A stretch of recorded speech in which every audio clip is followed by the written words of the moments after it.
Thank you so much, Bruce. Yes, I'm Alison Gaul with the legal team at Boston Consulting Group, also known as BCG.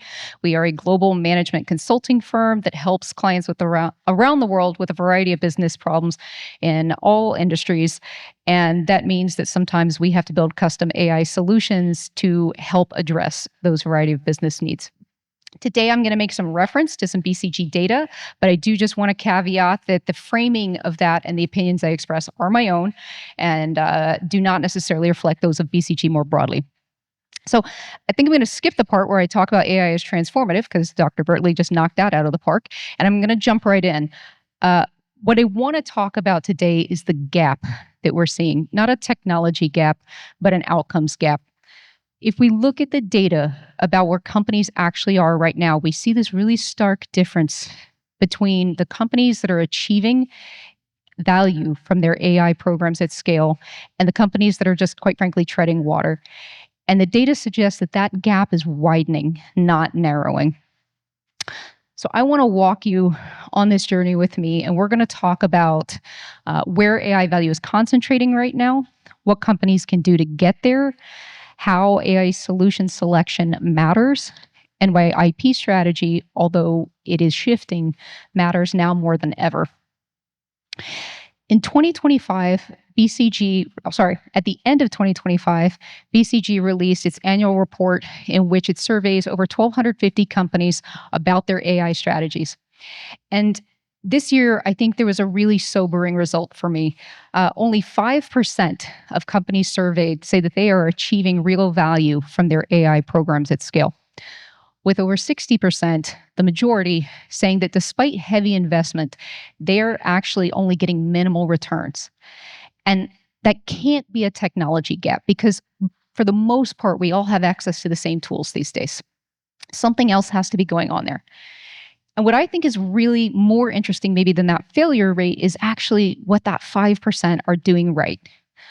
The survey suggests that there are four characteristics of those companies that they are doing right, four things that work together as a system to help support continued growth and escalating growth over time. And if any one of those capabilities is not mature enough yet or not aligned with the others, then you really can't establish a platform to grow in that exponential way. So the first one will surprise nobody here. It's good data foundations. I don't mean bigger data lakes. I don't mean just aggregating. I think hopefully as a culture, we are past the point of just blind mass aggregation. What I mean is good data quality, clean embeddings, and governance practices that allow us to move fast without exposing really sensitive information. The AI leaders do this before they scale. And I think that's an important point, right? Because we all know that bad data in equals bad output, no matter how good of a model you put on it. In the South, we call that putting lipstick on a pig, right? And you have to get your data house in order before you're going to be able to really continue growing and compounding your AI programs. The second one is outcome measurement. And I know that sounds very obvious when I say it, but over 50% of the companies surveyed were not tracking financial KPIs against their AI initiatives. The leaders do this rigorously from day one because they understand that you can't really justify reinvestment if you can't demonstrate measurable progress. And without reinvestment on a regular basis, you're not going to be able to compound over time. You're just going to plateau. The third one is concentration of use cases. The AI leaders all pick between 3 and 4 core use cases that they think are going to derive the most impact, the most value for their AI spend, and they focus on those and they go deep. The strugglers pick 6 or more on average and often focus on process augmentation, human task augmentation, rather than redesign of processes. And I think one of the key things that I hope you take away today is that when we think about AI transformation and what use cases matter, it is core redesign of function that derives the most value in our use cases. It is not simple human augmentation and giving people ChatGPT to work with, although that is great too. But the companies that were able to redesign end-to-end workflows in their core business processes have recognized on average between 10 and 30%, 10 to 30%, process acceleration over time, sometimes more. And that's really interesting because to me, that is not an incremental change. That is an operating model shift, right? It's a different way of thinking about how we do business. And then the last one is early agentic deployment. The leaders are deploying AI agents. The leaders are putting 15% of their AI budget towards building and deploying AI agents, systems handling end-to-end workflows, not just individual tasks, right? So again, if we think about incorporating that into our impactful use cases, we can get some really strong returns there. Talking about those use cases, I can do a little bit of a deeper dive there. What are they? If you guessed that the biggest bang for your AI buck is R&D, you are correct. An average of 15% of AI value for an entire company pool lies in R&D functions, and it's higher in research-driven industries. So it's 27% approximately in biopharma, 29% in automotive, 19% in biomechanical. And when we look at that, when we look at how we think about our R&D functions, if you are in an innovation-driven business, the application of AI, the integration of AI into how your R&D function works isn't just something to plan for, it's literally where the bulk of the value sits. Another good one is in tech functions. Yay for tech functions. They actually doubled in AI value representation between the 2024 report and the 2025 report and are now up to 13% on average, with over 2/3 of companies saying that they are now enabling AI-assisted software development. And the companies that have really done that at scale are recognizing 25 to 44% process acceleration gains. It's amazing. And then the last major one that I'm going to touch on is actually sales and marketing. Sales and marketing actually in some industries is the highest ROI for your AI spend, with 31% in software and travel and 26% in media. And those use cases look like personalization at scale, predictive lead scoring, and AI-assisted content generation. All things that pair behavioral data with generative capabilities and agentic capabilities to do something that a human really would have a hard time replicating. And I think the pattern across all of this data is fairly consistent. It is high frequency, data rich, and built on redesigned workflows, use cases that are going to get you the most value for your AI spend. Transformation has to be intentional in order to get sustained and compounded return on AI investment.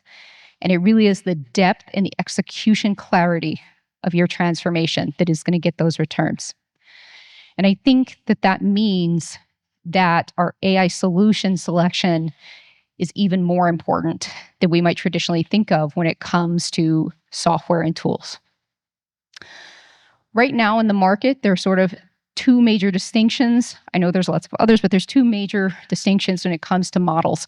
We have large language models, the general purpose ones, and then we have specialized smaller language models.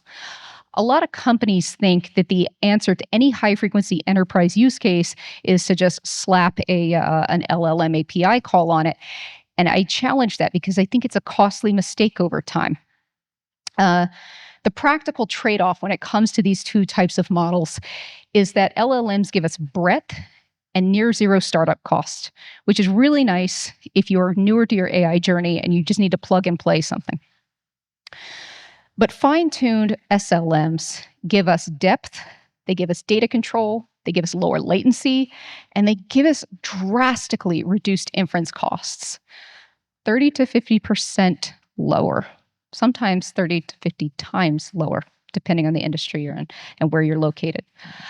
So when we look at a fine-tuned SLM for a high-frequency dynamic use case, a fine-tuned SLM of 7 to 13 billion parameters will outperform a 175 billion parameter large language model on the same task almost every time. That's because the large language model does not have sufficient context for your business niche. The small language model does. And I'll give you an example of how this cost can play out, and kind of put a real example on it. When we look at architectural design that many of us use on a regular basis, the choice between retrieval augmented generation RAG and fine-tuned small models. RAG is great. It is run on LLMs typically. RAG is great when you need or you have a dynamic data set. You need to iterate often because these are quick and easy to stand up. That's why many companies default to them. However, small language models that have been fine-tuned on your data or your domain expertise are great when you need a stable, high-frequency, but again, domain-specific tasks where the data is permanently embedded as part of the model. That's because when SLMs go to respond to a call and perform inference, they already have the necessary information embedded as part of the context for the model. Whereas a RAG system is going to have to go retrieve that information, analyze it, and then perform the inference all at real time. And you can see, I think, where that creates additional compute costs, additional latency, and it's going to build over time. Right? So not everything's about cost. I know I talk about it a lot, but not everything's about cost. Another advantage to using fine-tuned small language models is that they are often deployed on premises. And this solves at least kind of a mounting governance problem in the AI space. If you operate internationally or you have international clients, you are no doubt aware of the mounting issue of data sovereignty and data localization at this point. Large language models are cloud-based, and most of their inference servers are based in the US. I know ChatGPT or OpenAI is moving some to the EU. But for now, if you are operating internationally, at some point, you're likely going to have to send data across international borders into the US. And that makes a lot of countries nervous. We are seeing a growing regulatory landscape in which countries want to maintain their data, particularly if there's some kind of public component to it within region. And so having SLMs, which are deployed in your environment, even if you have to do it redundantly across regions, can help solve this problem by keeping data within the region where the inference needs to be and avoiding some of that risk, making it not just a low-cost solution, but also a risk mitigator. And I think the one thing I want to leave us with when it comes to model and architecture design is that while an LLM is a great tool for a company, an SLM isn't just a tool, it is literally an encoding of your organization's operational thinking. It is a representation of capabilities that took you years to build, and it can and should be protected. And that brings me to our favorite part of this conversation, IP, and how AI is reshaping IP strategy, how it's changing it, and why it matters now more than ever in the age of AI and transformation. I think the paradox that we're all struggling with right now is that AI is simultaneously the greatest engine ever built for generating protectable IP assets and also the single greatest threat to the assumptions underpinning IP law, right? A lot of countries, court systems, are working on catching up to this, slowly, unevenly, but we're getting there. But right now, companies that just see that risk, I'm talking to you, large foundational players, and do not see the opportunities, are going to get left behind. You have to find a way to become comfortable with being uncomfortable, right? And then the companies that just see the opportunity and not the risks, I'm talking to you, startups, are really going to face legal compliance challenges down the road, right? And some of those can be fixed and some can't. So both of these are not good outcomes. Both are mitigatable, if not avoidable, if we just take a look at how IP law is shifting.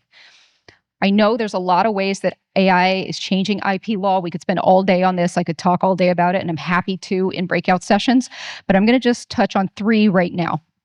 The first one is changing the way that we think about what is protectable. Patents, copyrights, trademarks, trade secrets, all of these categories were developed in a time that was conceptually grounded in human-centered inventorship and authorship. And AI, the proliferation of AI, is now enabling the development of classes of assets that do not fit neatly in these buckets.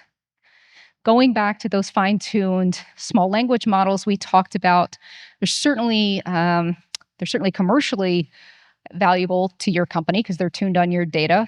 There's utility there. There may be novelty in your tuning method, but you would be very hard-pressed, at least in the United States and in most jurisdictions, to obtain patent coverage on them. So we have to rely on trade secret, right? Those weights, that training data, that fine-tuning methodology, that is your secret recipe for things that are now core to how your business functions, right? Now, traditionally, I think a lot of companies may have had a couple of secret recipes. They've got a lot of training data. And so it wasn't necessarily all that difficult for many people to put a ring around those things that needed to be protected. But as we think about top to bottom transformation, as we move along on our transformation journeys, the number of recipes that we have to keep tabs on and keep a strong hold on is going to go through the roof. And I think that forward-looking IP counsel are looking at their trade secret programs, shoring them up, and ensuring that they have the ability to protect those models, those secret recipes, long-term. Another example where things are shifting is AI output.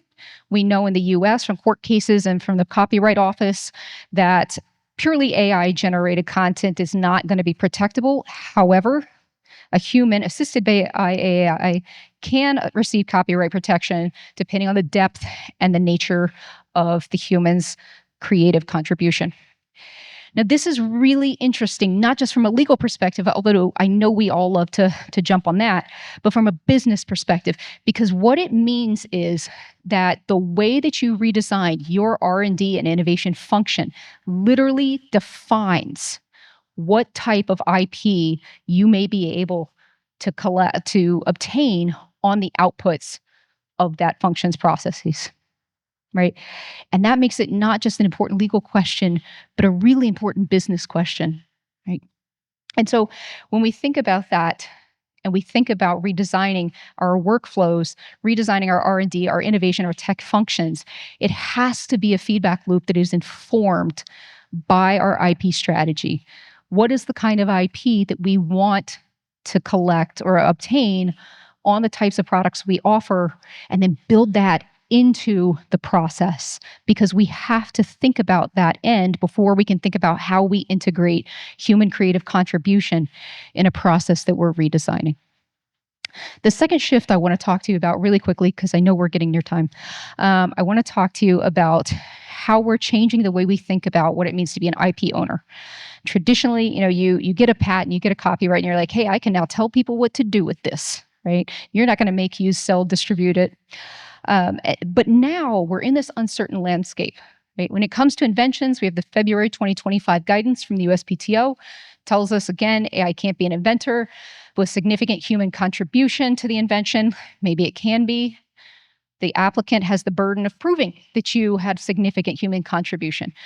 But what isn't clear is what the necessary documentation and level of evidence is in order to sufficiently demonstrate that ownership at the time of invention.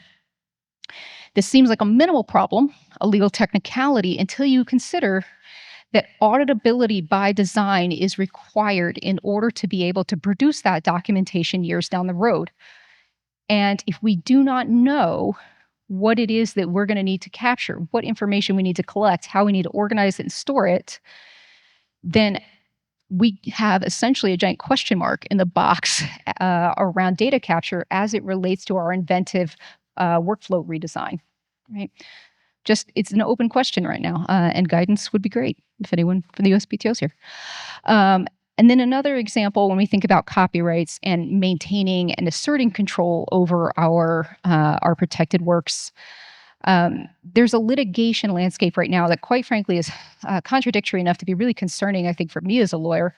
We had 40 plus court cases last year 40 plus significant court cases in US federal court about AI and copyrights. We got Thomson Reuters v. Ross that told us that fair use was not an acceptable defense to training data infringement. And then 4 months later, we had Kadri v. Meta, which told us that, but wait, for books, maybe fair use is an acceptable defense, right? 2 different outcomes, 2 different cases with more to come. And it's really hard to think about how to be proactive as IP counsel on how we can actually assert our rights in this space. The good news is that we are getting a gelled settlement framework from all the large IP or AI providers that are now having to settle. But the takeaway, I think, and I would love to give you a silver bullet, but the takeaway on this point, I think, is that we just really need strong contractual protections with our partners, our vendors, and we need to make sure we have values alignment with the people that we do business with to try and ensure that we are not setting ourselves up for a murky assertion battle in the future. And then the third and final point I want to talk about, this final shift, relates to competitive intelligence calculus and how that's changing. AI has really shrunk both sides of the equation.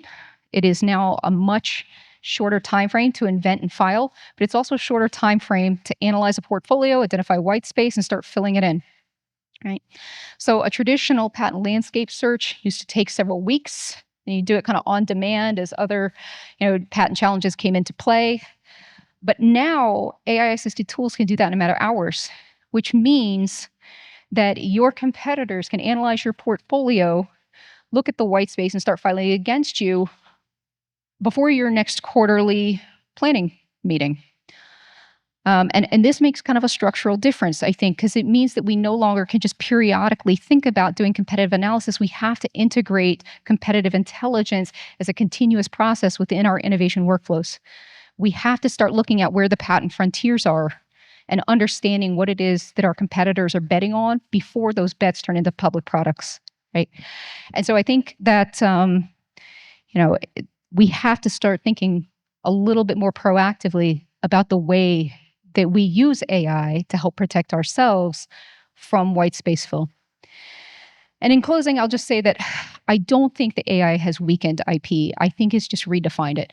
And those companies that are able to adjust their IP strategy to the new reality, to think a little bit more openly and broadly about what is IP, to start building auditability by design and human engagement into their R&D and innovation workflows, and to really start thinking about how they leverage competitive intelligence are going to have durable advantage. And those companies that are still trying to use a 2019 IP strategy in a 2026 world are going to struggle. I started off talking today about this gap, and I know I've talked a lot about cost. It does show up in revenue. It does show up in shareholder value. But that gap also shows up in the number of patent filings, and it shows up in the quality of IP we protect, and it shows up in the defensibility of positions that we're establishing now. And I think, and the AI balance sheet, those things matter. Right? So the thing that I will leave you with is that as you are thinking about how to start building, if you aren't already, that AI value from your programs, how to redesign and improve your R&D functions, your innovation functions, your tech functions, it has to be informed by your IP strategy. It has to be a feedback loop that you iterate and try again and keep growing. And thank you very much.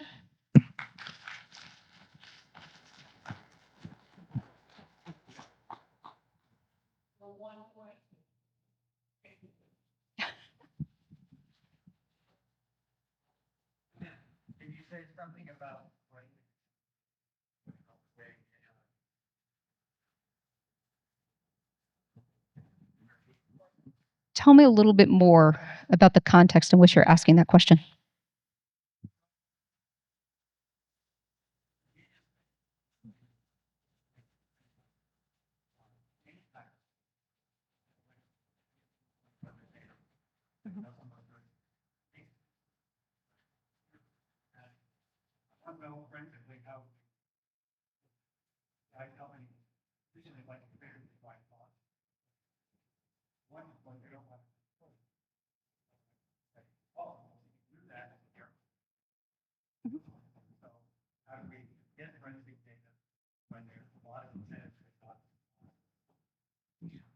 Thank you. That context really helped. That's a great question.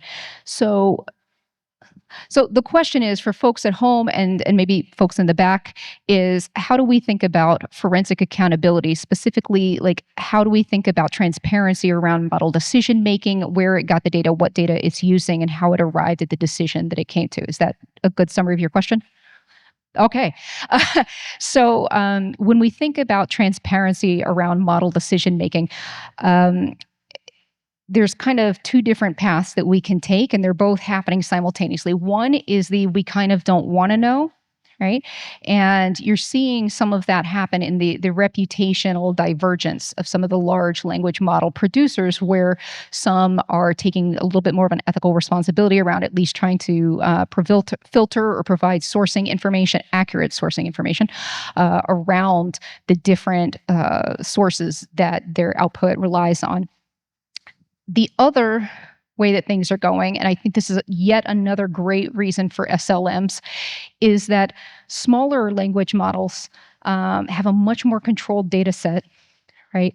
And we have a lot better ability to define and understand exactly what went into it, because since they are trained for domain-specific tasks, we know we have a better sense of what data had to be ingested in order for it to be able to make those kinds of decisions, right? And so maybe that's a little bit of the middle ground.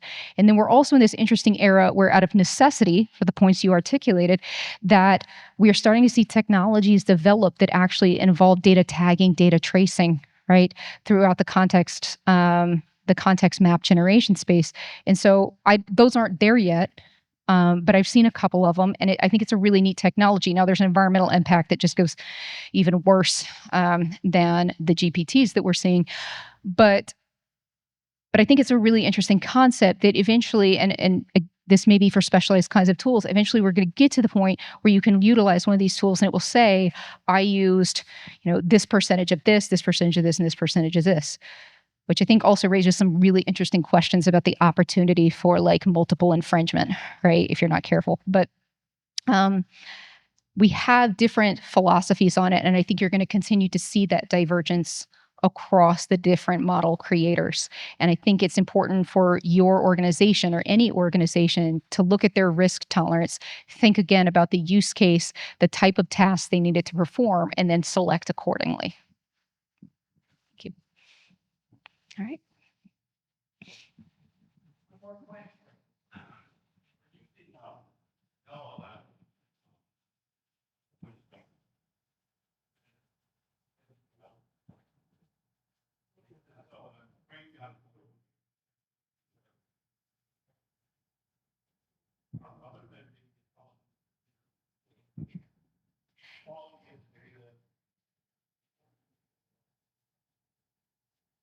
I can give you a really simple example, right? So if you use,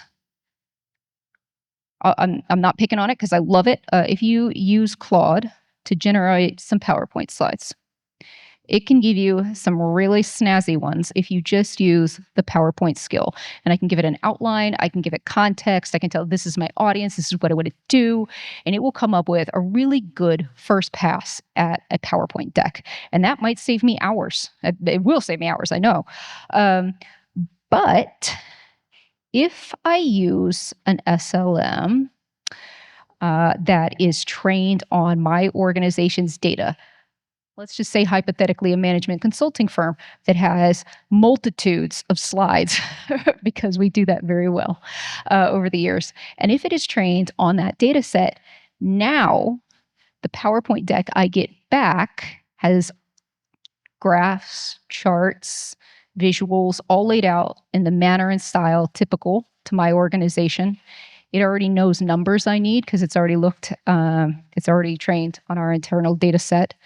And so you can end up, I think, saving even more time and also quarantining to a degree within region, again, or within practice area, the type of data that goes into those slides so that the output that you get is more likely to be compliant with regional regulations and also actually relevant to the nature and context of your organization. Does that answer your question?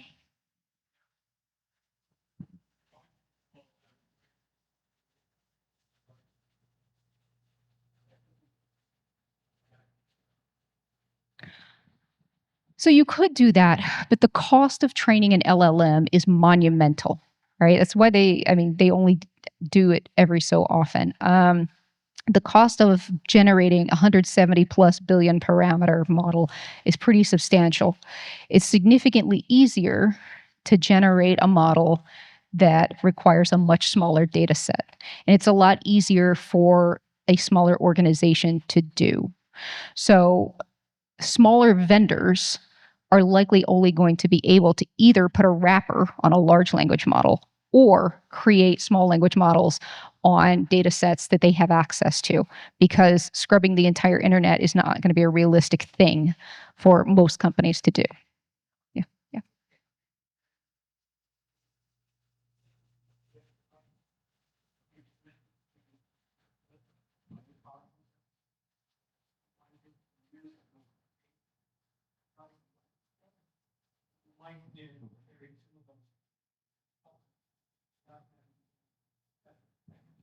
You absolutely might. Yeah. I'm trying to give you a generic example that I think can resonate with everybody. But yeah.